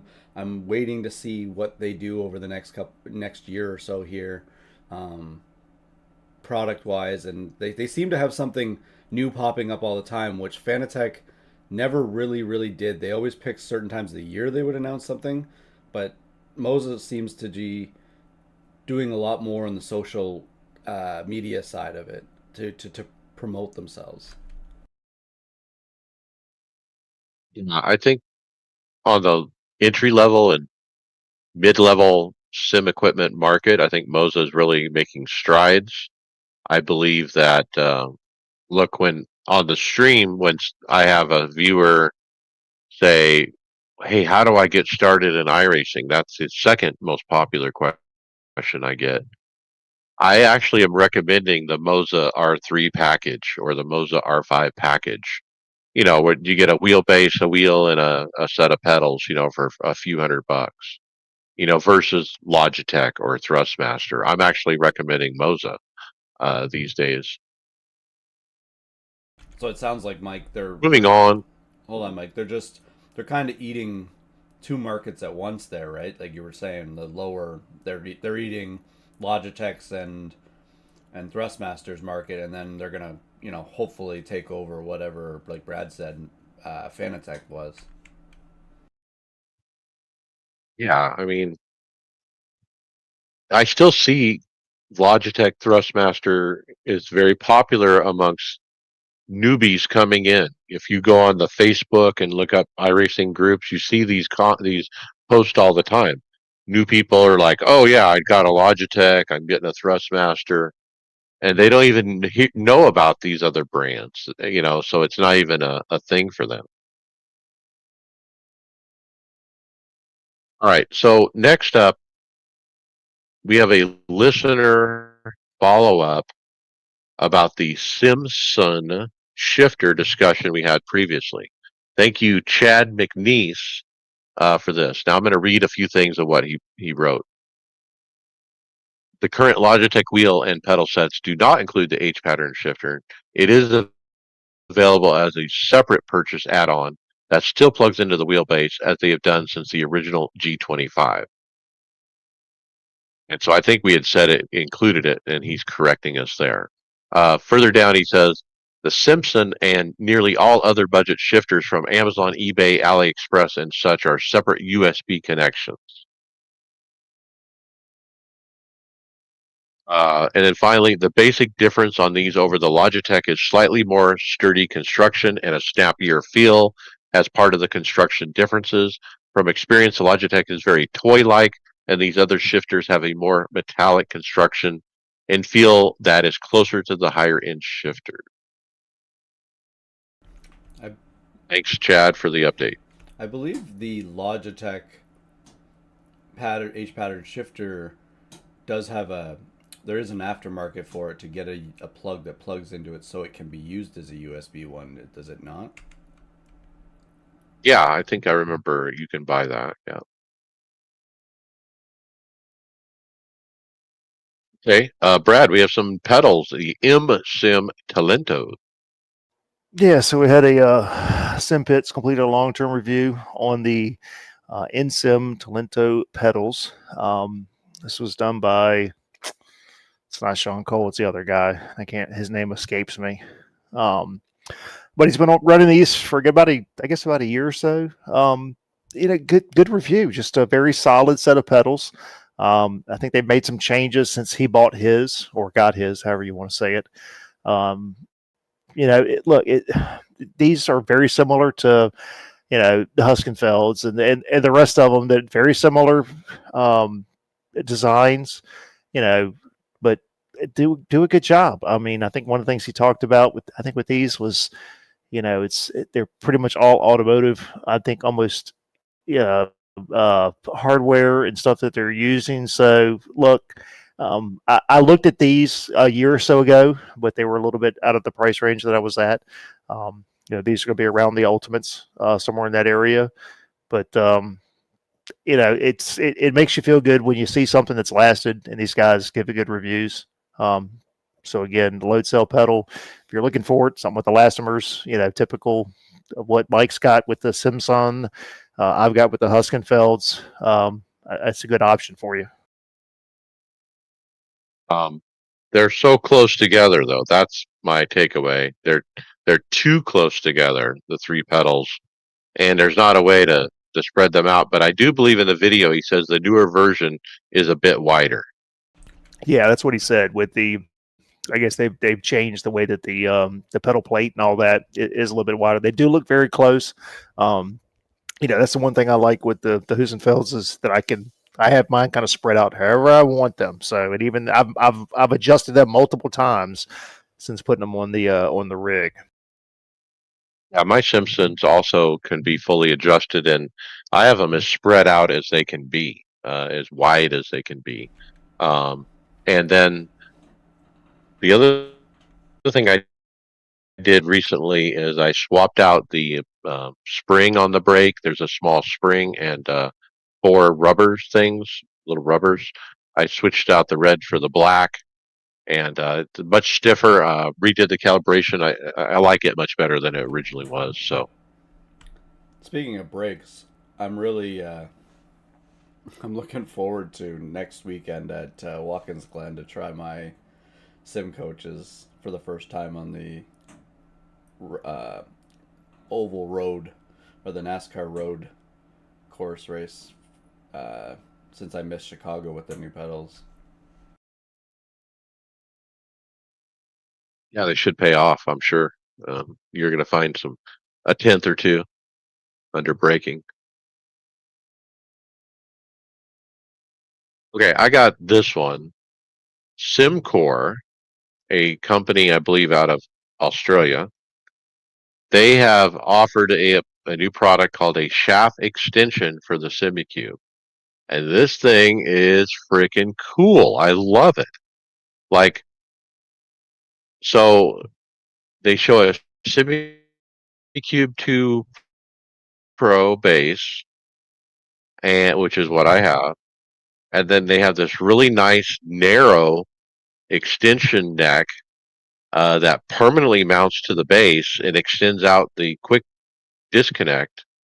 It looks like maybe 6 inches or so, maybe farther. Um, Remember, my current setup is I have my oval wheel and my road wheel on these Amazon bought 6 foot steering extensions, basically. 6 foot, Remove those and use something like this. 6 feet. Oh, 6 feet. Yeah, sorry, 6 inches or so. Yeah, sorry. But yeah, and so maybe I remove those and use something like this. But my question is, will Tony Kanaan sign this? You'd So have to ask. you're talking about Justin bought Justin getting his one of these shaft things. signed? It was a Simcore. This is a different version than what Justin got, though. This is more narrower in the middle, I guess. Well, Justin's was one where he had to mount something to it, right? Like this has the quick connect already on the end, right? Is that the difference? No, same way. Yeah, Oh, you'd is mount it? the quick connect. Yeah, yeah. It's just it's Monero. I think it's probably a little bit longer. It's 100 millimeters. So look, depending on how your rig is set up, if you've got freestanding monitors and you want to be able to adjust that, and you can put your base back, and with a narrow neck like that's on this one, you could drop your monitors right down on top of the shaft to give you a much better FOV. So, yeah, I think it's cool. It looks nice too. They have high quality stuff at Simcore. And look, if I was buying again, I would not. But I would buy this over those Amazon extensions any day. So, what have you? So you got the extension on the back of your rims, and then you hook it to it. Yeah, that's right. So it's this massive rim with this heavy extension on it, and so I could just remove that and just hook the wheel directly to this. I think it'd be neater. Yeah, a neater look. So you can't take the extension and just mount the quick release to it. I suppose I could, but that's not how I did it. Well, the extension, yeah, it doesn't mount directly to the SimiCube base like this one is designed to do. See, it's just a normal automotive steering extension for a normal car. Okay, then you've got the quick release attached to the far end of the extension. Right, it's still attached to the base like normal, like stock I got you. quick releases.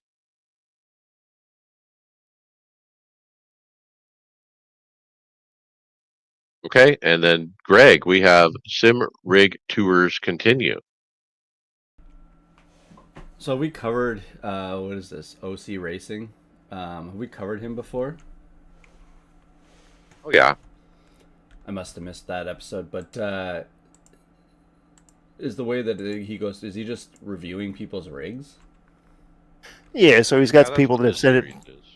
send in information, videos, and pictures of it. I mean, he's covered stuff from guys with a what is it, a play seat to different stuff. Some of these are pretty neat on some of the lower end stuff, but the big one on this is $350,000 simulator this guy has built. I've been watching this guy build this thing on Facebook, and it is fantastic. It's like a car roll cage chassis, 2-seater So that's the next purchase. So your wife on knows, right, motion. Brad? You're gonna start building the whole rig down in where your area is there. Stop it! Stop it! Stop it! So the screen technology he's using is just incredible. I mean, he's got a 180 degree continuous wraparound projection screen, and it looks like LCD projectors or laser projectors projecting onto it, probably 3 of them.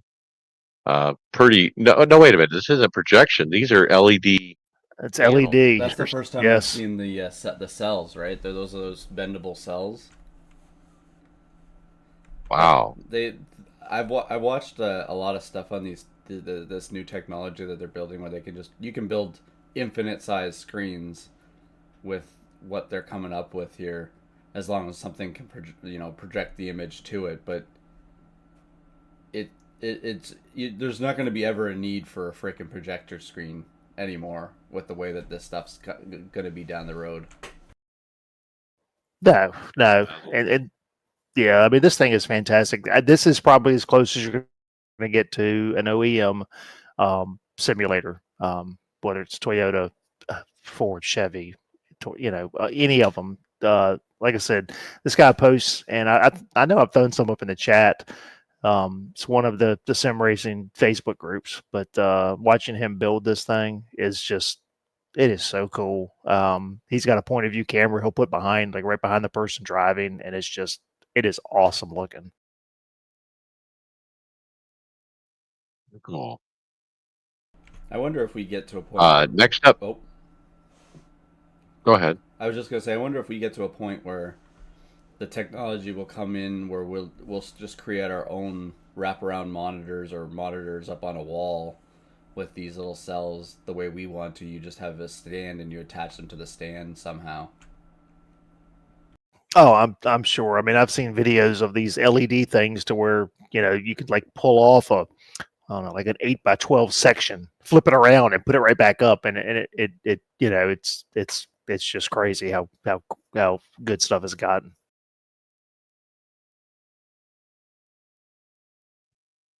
Next up, we have a rig build with the nicest seat, says Lawrence from Sim Coaches, as he takes us on another customer build and shows off what he thinks is the nicest sim seat available.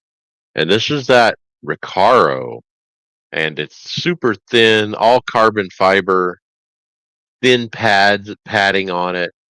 Boy, it does look pretty sharp. Yeah, I think the first time we saw this was what, Podium One.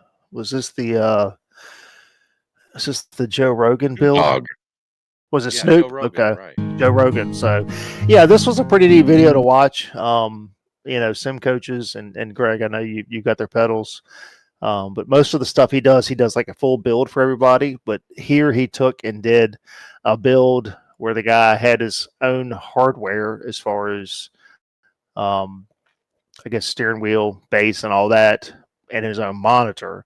And they actually went out and set it up, added his stuff to it. So it's pretty neat. Again, if you're looking for somebody who's going to give you a turnkey system, Sim Coaches does a fantastic job. Again, you're gonna pay for it. I mean, it's no different than anything else. If you want someone to come in and do all the work for you, there's a cost associated with it. But I know that Greg and David talk very highly of Lawrence at SimCoach. There's not. If you want anyone to go in um, and the basis of what customer service should be, Lawrence does all what it should be expected as a customer, as a product manufacturer, and what he does for the customers. His Discord page is always booming with questions. That's where you can submit problems. And I know David had early on in his, he had a part failure, and Lawrence sent out the new part and didn't ask for the other part back until David got the new part. So David was able to fix whatever he had to do. Or actually, I think David's was a whole new pedal, and he just had to send the other pedal back after he got the new one. It was some of these companies want you to send the thing back, and then you're off sim. Well, David was not really off sim for very long, and I just think that Lawrence, with his video blogs and everything here, he's done really well for himself. And I just hope that with the things he's got coming down the road, and the more he does these videos, that people start realizing how good his products are.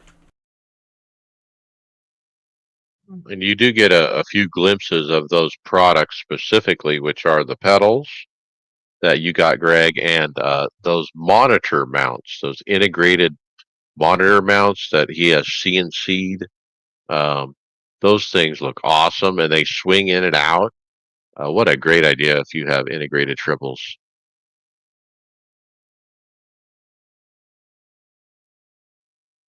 All right, Brad, how about Moses' first Xbox load cell pedal? Yeah, so we got a couple videos here. We've got reviews from Sim Racing Setups, and then also from Boosted Media about the new load cell pedals. These are the CRP2s from Moza. Both of them give them very good reviews. Again, like we said in the in the title or in the description of what we're going to talk about tonight, I really think Moza is stepping up the game. Will Ford gave these. He really didn't have hardly anything bad to say about them for a mid-range load cell pedal. I think these are a very good option compared to the I guess the Club Sport Fanatec Club Sport version 3s. They come in underneath what you'd have with the P1000s from SimMagic. Um, uh, they're under what you pay for the Husenfeld sprints. So again, Moza continues to deliver. A couple things you talked about the pedal plate. It could scratch a little bit, and I mean I think that's some of the stuff that they're still kind of working through. But if I think back to the way Fanatec was when it really started to come out with a bunch of different stuff. I mean, there were issues they had, but again, they did a good job at that point of really controlling the market. And again, like I said, I think Moza is really set up to fill that void that Fanatec is going to leave in the community. And Will Ford talks a lot about the upgrade over the original pedals that Moza put out. This is a upgraded version. Some design decisions were made to make it better in a variety of ways. So lots of positives. Look, if these pedals were for sale when I was looking to buy pedals a few weeks ago, I might have chose these because these are 500 for three. I paid 400 for three for the Simpsons. I probably would have picked Moza over Simpson, um, but these went on sale shortly after I made my purchase. The other thing is the upcoming active brake that Moza hasn't told us a price on uh, yet, but have announced. You would assume that that is going to be a add-on to these pedals specifically. So if you end up wanting to get that Moza active brake, these may be the pedals that go with it, but I'm not certain. Yeah, we haven't seen a review on that yet. So it'll be interesting to see, where that's going to fall price point wise, and if it's going to be an upgrade or if we're talking about a whole new set of pedals.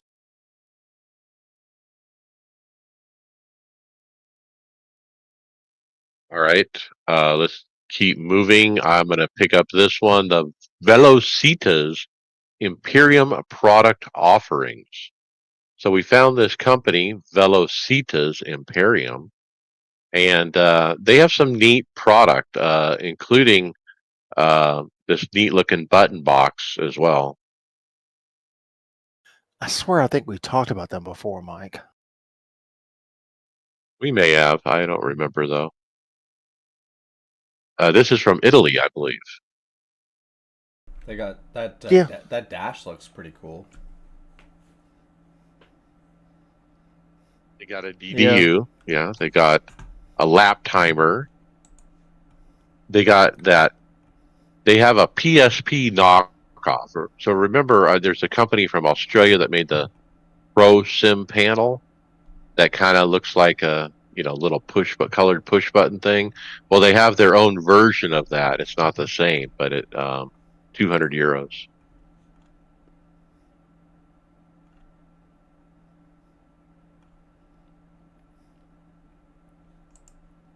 All right, and then one more, Greg. You got this one. So you want to stream?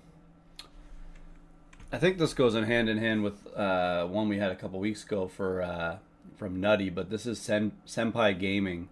It's just going over the same thing that I was running through with you, Mike, on how to do multi streaming to Twitch, YouTube, TikTok, Facebook, all at the same time. And you can also, it just shows you how to set it all up. And I obviously, Mike, I'm guessing you used some of this for some of the stuff you were setting up. I didn't know if you finally figured out, sorry, with TikTok, if you got a key from TikTok yet. But other than that, So this discussed that Adium plugin for OBS that you brought up, that you found, Greg, that allows you to multi-stream. But there's a second plugin that allows a vertical layout versus horizontal. Yeah, and so what I learned too. Okay, so what I learned as far as this particular video specifically is in relation to TikTok is this. The vertical plugin, the vertical layout, has a button on it that says something camera. I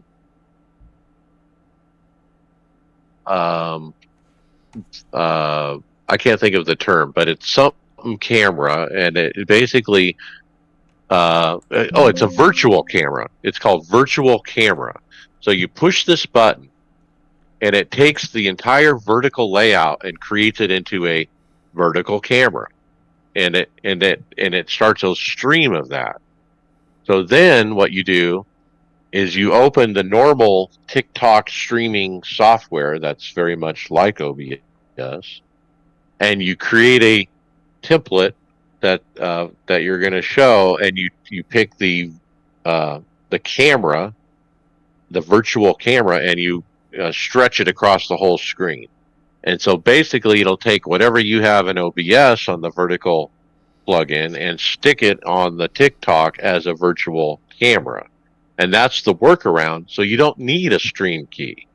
And it worked out great, actually. So I've been streaming all week long to YouTube, Twitch, Facebook, and TikTok at the same time, and it's been a blast. Now, Mike, I was seeing in some people were complaining that your thing was stretched.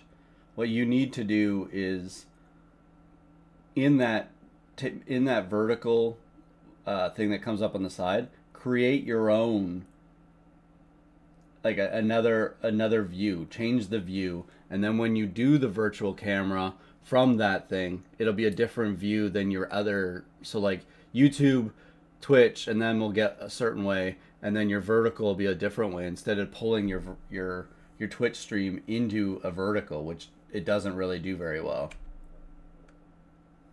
Yeah, I have rebuilt it, and I have had some comments that it's too zoomed in on the gameplay, and so I might tweak that, but I did that on purpose that way, trying to get a close look at the action. But yeah, I may redo it, and I may experiment with more than one camera. I'm just using one camera, like a face cam, but I might do a wide shot, show off the rig and the triples.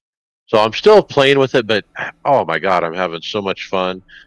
Look, the amount of engagement is incredible. Like Facebook, I get a few people watching, but no engagement. But on TikTok, I get questions. Because there's a chat overlay, and I could see the chat, and I get like 100, 150 people viewing at the same time, and there's this discussion going on in the chat. You got somebody new asking about equipment. You got other people that are already in iRacing, watching the racing action, asking questions. I've just had so much fun with it. I think the biggest problem with what you're saying there too, Mike, when you add stuff to it, vertical just doesn't have a lot of room to put a whole bunch of things for what we do. Because you're trying to get uh, a lap, or not a lap counter, but like not your relative or a standings of where you are on the track, and then your camera, and then the field view. Vertical is not the best way to do it. And that's what I told the guy. I said, look, if you really want to watch, good over on YouTube or Facebook, and you'll see a much better view.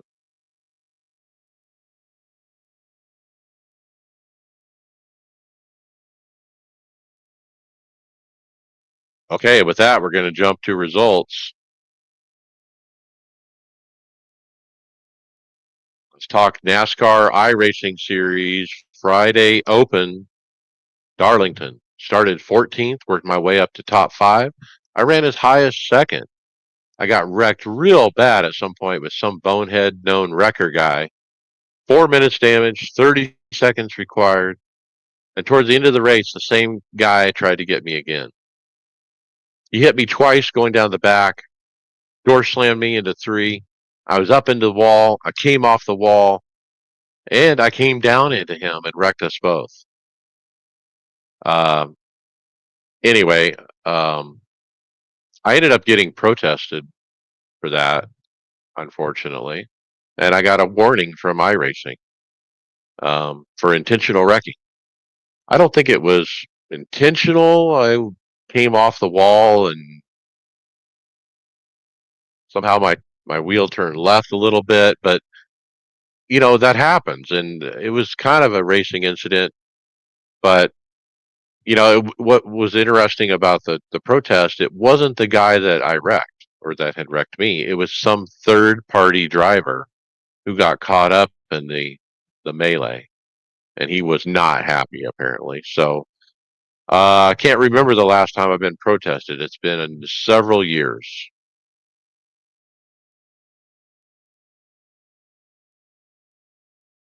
All right, Tony Rochette, P19. First race a day after having a knee scope on the left knee. Honestly, can't remember, but think I was caught up in stuff.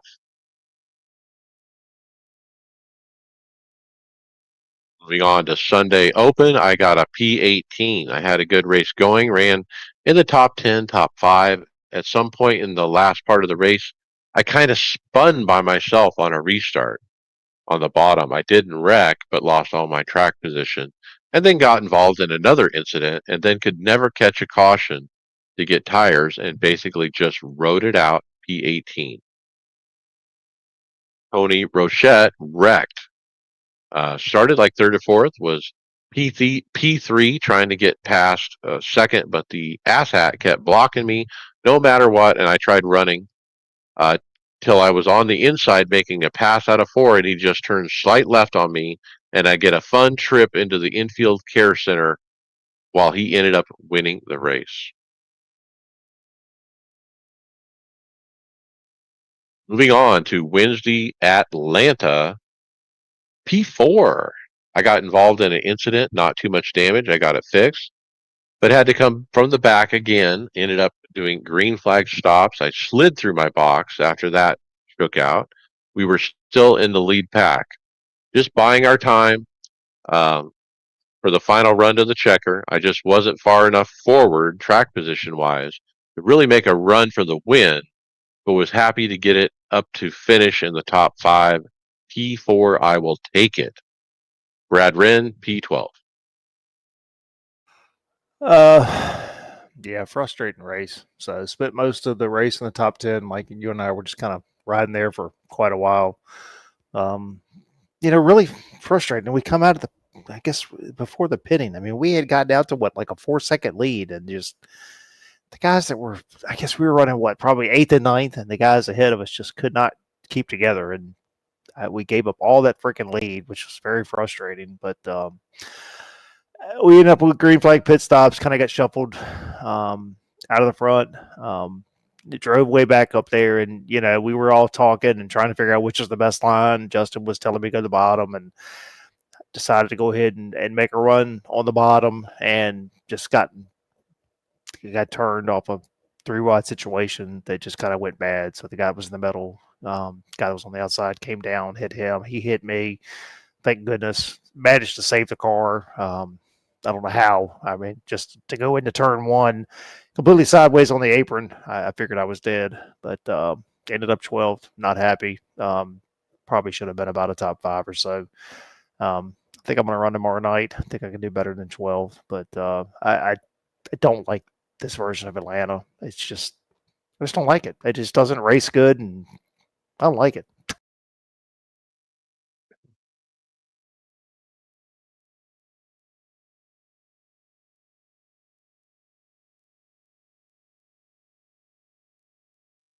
Okay, and then Tony Rochette, P3. Oh boy, a 1.6 split with a lot of trash in it.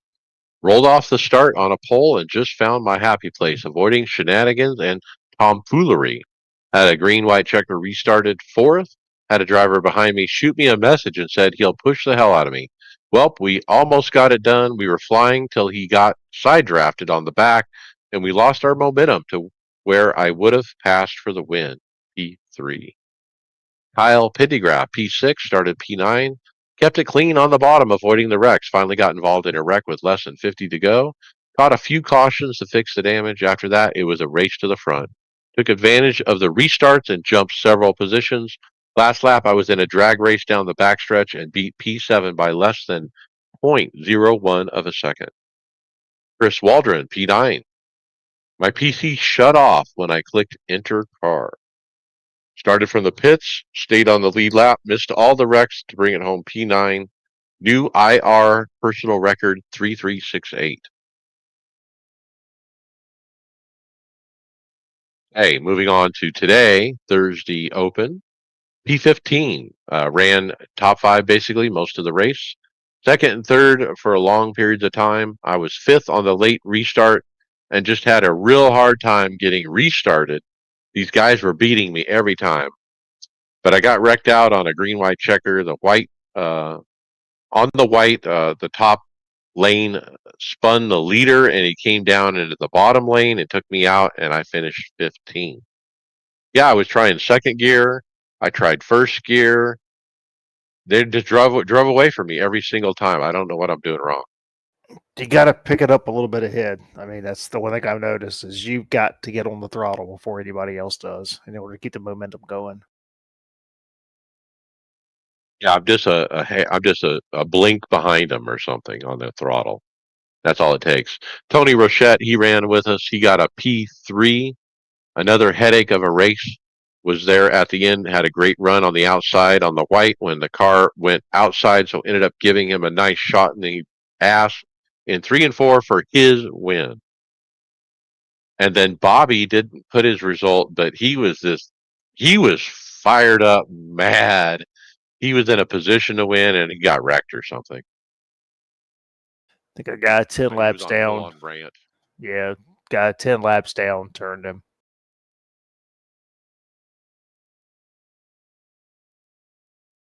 All right, F4, I kind of talked about already. After I lost the point lead, I ran a 5th attempt at the championship. In that race, I was racing against Michael McDowell from North Carolina. I would guess that's the same Michael McDowell from NASCAR. Anyway, I got into him. He was blocking me. I can't believe you block in an F4 race, but you know how NASCAR guys are. And Michael McDowell specifically, I mean, he knows how to block, but literally, like I had this huge run on the outside, and he just pulled down in front of me, and I don't have enough sense to lift, and I just ran into the back of him, knocked my wing off, ruined my race. Chase Cabre, yeah, Chase Cabre was in there. He's the fiance to Haley Deegan. He was leading the race and apparently got into a tussle with some guy for the lead, and he apologized over the radio and let the guy have the position and the win. So I thought that was kind of nice of him. But yeah, I didn't have a good finish because I ran over Michael McDowell. Title idea: ran over Michael McDowell. Rear-ended Michael McDowell. All right, and then Brad, you had a P5 in IMSA. Yeah, last week of the season at COTA, participation was horrible. Not a single race split the entire week, regardless of time slot. Not a single race split. So when they don't split, it's tough. I started fifth. That's where I finished. When you're running with guys that are 4 and 5K, I'm right around the 2000K. It's hard. You jump in a race and guys are second and a half faster than you. They don't make mistakes. So just really discouraging. I'll talk a little bit more in final thoughts, but I hate COTA. I didn't like it in the Cup car, and I definitely don't like it in IMSA either. Okay, and other racing I ran pickup cup and embarrassed myself, wrecking out on lap 2, spinning on my own, and took out a bunch of the field. I had no idea what I was doing wrong. It just came around on me in the middle of the corner. And I looked at the replay. I didn't have any extra wheel in it. I don't know. I have repaired it, went back out there, finished the race just to see if I could spin it again, and no problems. But yeah, I felt kind of bad about that one. And then I ran a carb cup. It was the backwards oval at Monza. Boy, that's a fun configuration with the cup cars at the oval at Monza. Qualified 8 out of 22. Didn't get very far going into turn 1. The outside lane, the entire outside lane, literally plowed into the guardrail going into turn 1. Like the first guy got plowed into it, and we all plowed into him, and it was over.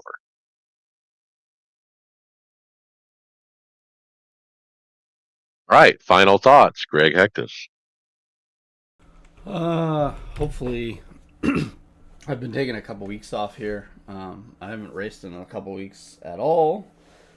Just life's getting really busy. We've had some things. Kids are back at school now. I'm hoping everything kind of slows down and I can enjoy the late months here in the fall and into the winter and just start racing more and participating more. But as soon as I say that, something else will happen and life will get tough again. But I'm gonna try and not spend some money, so staying home is the best way to not spend money. All right, Brad Wren, final thought. So just to kind of touch, like Mike talked about the FIA 4. So yeah, I've talked a few weeks. Division 3 IMSA was leading the points until we hit the drop weeks, and super frustrating to lead. It was probably about week 4 or 5. Looked up and I'm like, son of a gun, I've got a chance to maybe win a championship. I've never run a full 12-week season. Kind of bounced around, and everything was great till we hit week 8 or week 9, and the guys that were like nowhere in sight just jumped up to the lead because they didn't run certain weeks. I beat myself up because I finished 5th, but at the end of the day, I won 3 races, 3 weeks out of 12. I won, so 25% of my weeks I had a winner. I guess I count that as a success, even though I finished 5th in points. So, like Mike said, I'm gonna hit this next season 4 with a vengeance, and I'm determined to finish better than 5th. It was really fun to compete for something like that. So just again, four drop weeks for a 12-week season, I think it's excessive. Take all the points. I demolished everybody. because I ran all the weeks where guys only ran, if it rained, they didn't run. So, but yeah, to win 3 races, 25% of the weeks I won. That's just again, I got to take the good stuff. As bad as I beat myself up with a 5th place finish. I still have to remind myself that I had 3 wins. So hope we can repeat that in season 4. All right, and my final thought, you kind of stole my thunder there, but it's all about drop weeks. Man, 4 drop weeks in a 12-week season is excessive. I agree. I'm going to call on iRacing that maybe this should be adjusted down to 3 or 2 Two. drop weeks. 2. Yeah, 4 is too much. Look, when you look at the math of me and the guy who won the championship, and you look at the points over the 12 weeks, it was a great battle, but I got screwed because of those drop weeks. I mean, I beat him on a heads-up point battle over 12 weeks. Yeah, he had a big fat 0 on a week because he missed 1 week. And guess what? I had a big fat 0 too because I didn't have pedals for 1 week. But all the other weeks was a heads-up race except for this last week where he got 118 compared to my 76. And because the way the drops work, I just, he beat me. So I just wish they would adjust it. I just feel like the 4 makes it just too much. It's just too much. When you start looking at the math and crunching the numbers, it's excessive. 2 would be a good, reasonable amount of drop weeks, I think, in a 12-week season. So let's make this worth something. I don't think we should champion the guy who runs 8 out of the 12 weeks. With that being said, hey, we'll see you on the track later. All right, title ideas. We got 3.